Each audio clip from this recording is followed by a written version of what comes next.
plenty of drama and controversy, and the main controversy was at Nottingham Forest, where they lost to a 99th minute goal from Darwin Núñez. But in the lead up to that, in stoppage time, Konate went down in his own box, I think after colliding with his own player, but referee Paul Tierney didn't blow the whistle to stop the action. At that point, the ball went out. Hudson-Odoi had the ball. Forest were in possession.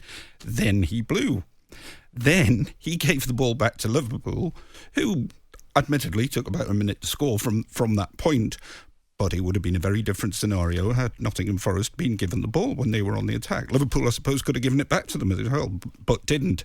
And everything went off. So Mark Clattenburg, who's the Nottingham Forest referee analyst they've appointed, was bemoaning the officiating. He said he wasn't allowed in the referee's dressing room to speak to Paul Tierney after the game. You might say, why should he be? Because otherwise every club would need a referee liaison man who should go into the dressing room. And then Evangelos Marinakis, the Forest owner, was said to have chased ref Paul Tierney down the tunnel after full time. Henry, it was mayhem, but the buck stops for me at Paul Tierney. He got it completely wrong. Yeah, I mean, Marinakis has got many strengths, but I don't really associate him with chasing people. I just think that his anger, he was basically sort of talking about respect the players. And he's got a very good point. Tierney should respect the game, should respect the laws. He got the laws wrong. What I find extraordinary in this situation is that when it was happening, it wasn't, unfolding in split seconds. It was unfolding over a period where he could have thought, and surely he's got other people in his ears, whether it's the assistant, whether it's the fourth official, maybe someone back at Stockley Park could have just said something. By the way, the laws of the game dictate that it should be a drop ball for Nottingham Forest because the incident happened, or the game stopped when it was outside the box.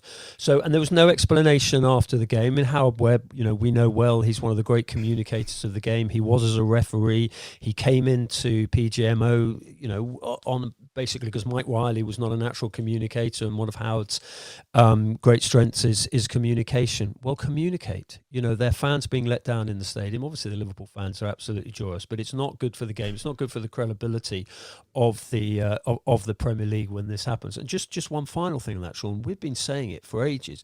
This is not a great generation of referees.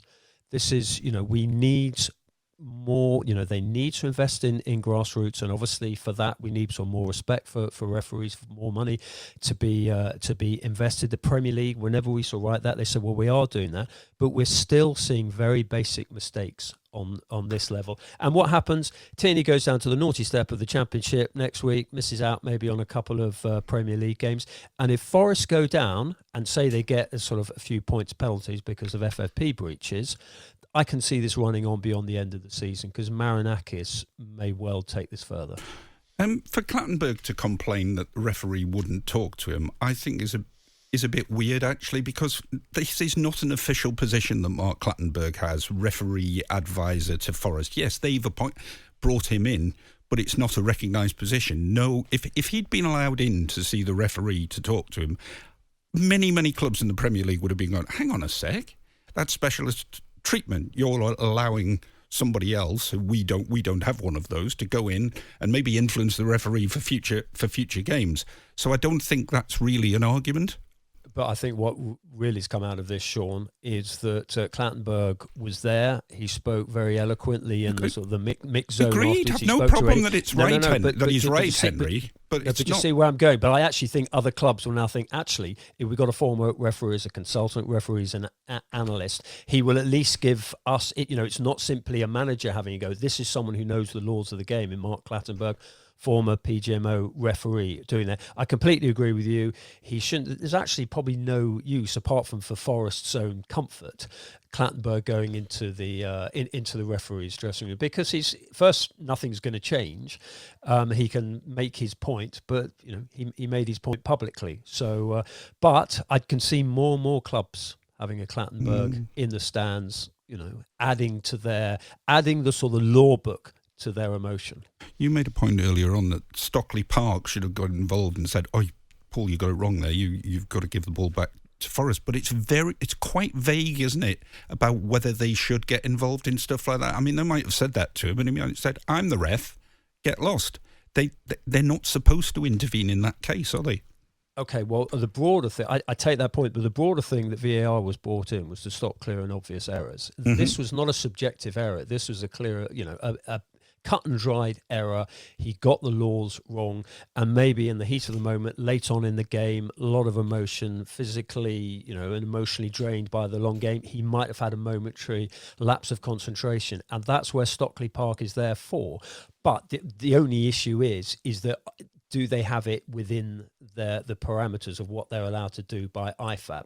Personally, I think in issues like that, they should actually step in and say, listen, mate, and even if they go by the fourth official or by one of the assistants, because it wasn't a split-second decision he made.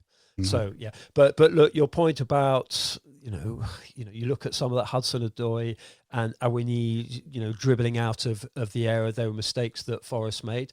But you know what? The initiative was with Forest at that time. At that point of the game, they were going for victory as well. So, you can understand their anger. But this will run and run. And this would be such a pity if what is a fantastic season actually ends up, after the last day of the season, with legal issues, because I can see it, because not necessarily saying Marinakis, but you can see with certain owners certain anger that this season might not be decided on the pitch, which is so damaging. I agree with you. Can't be going down that route. There'd be lots of different incidents throughout the season where they say, "Oh, well, that was the wrong call. That should have been ours." You can even go back to Wolves should have had a penalty against Man United if you want to go back that far. First day of the season. Plus, we'll have legal arguments about FFP and Everton and Forest and all of that sort of stuff. How many legal cases are there going to be come the end of the season? So Forest go down by a point.